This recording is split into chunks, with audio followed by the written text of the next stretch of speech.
I've always been a skeptic when it came to the paranormal. Ghost stories and haunted houses were just tales spun around campfires to me, designed to send shivers down the spines of those who believed. That was until I experienced something that defied all logic and reason. It was the summer of 2019 when I received a call from my cousin, Sarah. She had inherited a decrepit old house on the outskirts of a small, forgotten town called Hollowwood. Sarah had recently lost her parents, and this house, which had been in our family for generations, was all that remained. The moment I arrived in Hollowwood, I could feel an eerie chill in the air. The town seemed stuck in time, with dilapidated buildings and overgrown streets. Sarah's inheritance, Hollowwood House, was no different. It stood as a dark, foreboding presence on the edge of the town, surrounded by a thick, gnarled forest that seemed to encroach upon it. The moment I stepped inside, I could sense something was off. The air was heavy, and the silence was deafening. Sarah told me that strange things had been happening since she moved in. Objects moved on their own, whispers echoed through the hallways at night, and she had even claimed to have seen a shadowy figure in the corner of her eye. I chalked it up to her grief, thinking that her imagination was running wild. But as the days passed, I began to notice the same unsettling occurrences. Books would fly off shelves, doors would creak open by themselves, and I too caught glimpses of a shadowy figure lurking in the corners of my vision. One night, as I lay in bed, I heard soft, mournful whispers that seemed to come from the walls themselves. The voices were indistinct, like a chorus of lost souls, and they sent a shiver down my spine. I couldn't make out what they were saying, but their presence filled me with dread. The following evening, Sarah and I decided to investigate the basement, a place we had both been avoiding. The air grew colder as we descended the creaking wooden stairs. The basement was filled with old family heirlooms, covered in dust and cobwebs. But what caught our attention was a strange, ornate mirror propped against the wall. As we approached the mirror, our reflections seemed distorted, elongated, and twisted. I reached out to touch the glass, and the moment my fingers made contact, a surge of icy dread coursed through me. The room around us faded away, and we were transported to a different time. We found ourselves standing in the same basement, but it was no longer dusty and abandoned. It was alive with activity. People in old-fashioned clothing bustled about, going about their daily routines as if they couldn't see us. It was as though we were ghosts in their world. In the midst of the chaos, a woman caught my eye. She was pale, with hollow eyes, and she looked straight at me with an expression of profound sorrow. It was as though she was begging for help. She pointed to the mirror, and then, in an instant, we were back in the dusty basement. Sarah and I were shaken to our core. We had experienced something inexplicable, something beyond the realm of the living. It was a chilling confirmation that there was something truly disturbing about Hollowwood House.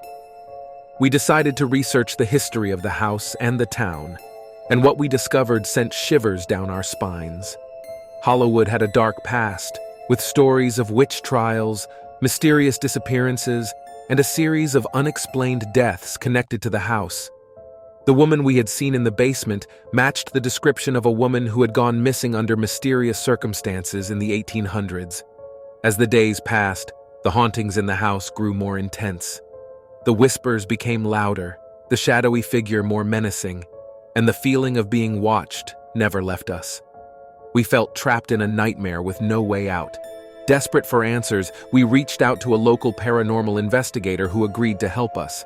As he conducted his investigation, he revealed that the mirror in the basement was a portal to the past, a gateway to a time when the house was at the center of dark rituals and unspeakable horrors. With the investigator's guidance, we performed a cleansing ritual to banish the malevolent presence that had plagued the house for centuries. As the ritual concluded, we heard a piercing scream, and the house seemed to shake. But when the dust settled, the air was lighter, and the whispers had ceased. Hollowwood House had been cleansed, but the scars of our harrowing experience remained. We left the house behind, never to return. The town of Hollowwood would forever remain a place of dread and despair in our memories. I learned a valuable lesson that summer. Sometimes, The most terrifying stories are the ones that become all too real. The paranormal is not something to be taken lightly, and some mysteries are better left unsolved.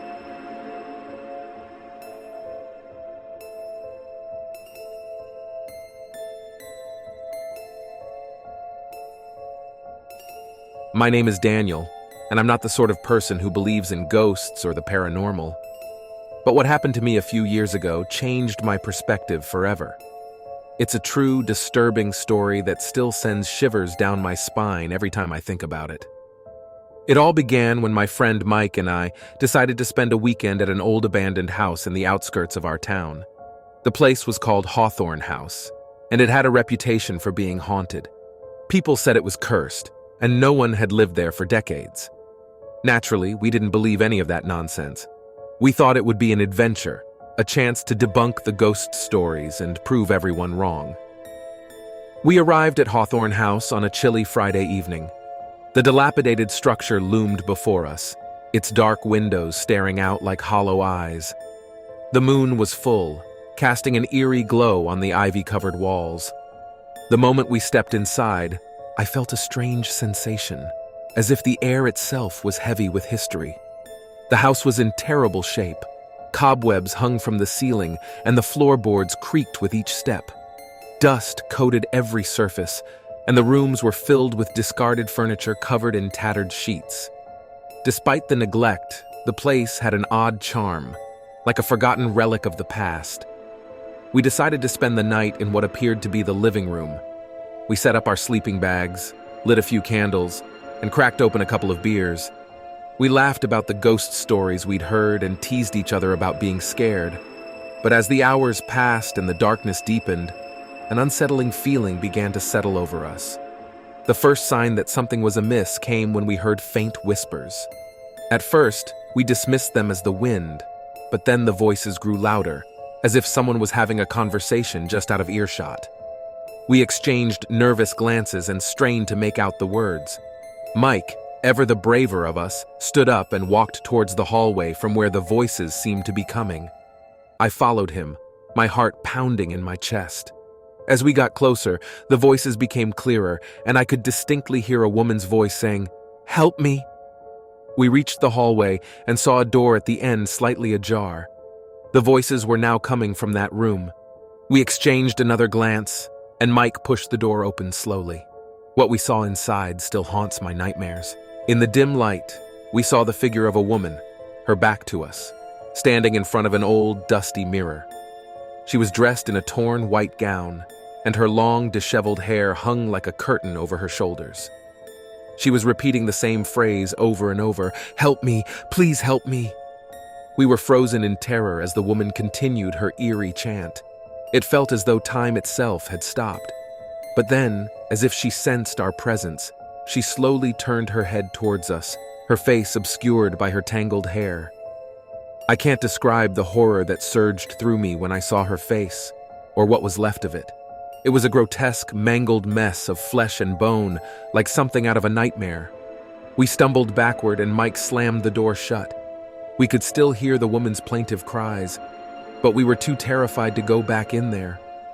We huddled in the living room, our candles flickering as if fighting against some unseen force. As the night wore on, the house seemed to come alive with malevolent energy. Shadows danced along the walls, and we heard footsteps, whispers, and chilling laughter echoing through the corridors. It was as if the very essence of the house had turned against us. Morning finally arrived, and with it came a sense of relief. We gathered our things and fled Hawthorn House, never looking back. We never spoke about what we saw that night, and we certainly never returned. To this day, I can't explain what happened at Hawthorn House. I still don't believe in ghosts, but I know that something unnatural lurked within those decaying walls. It was a true, disturbing, and utterly terrifying experience that will haunt me for the rest of my life. Hawthorn House is a place I will never forget, and I hope that no one ever ventures there again, for their own sake.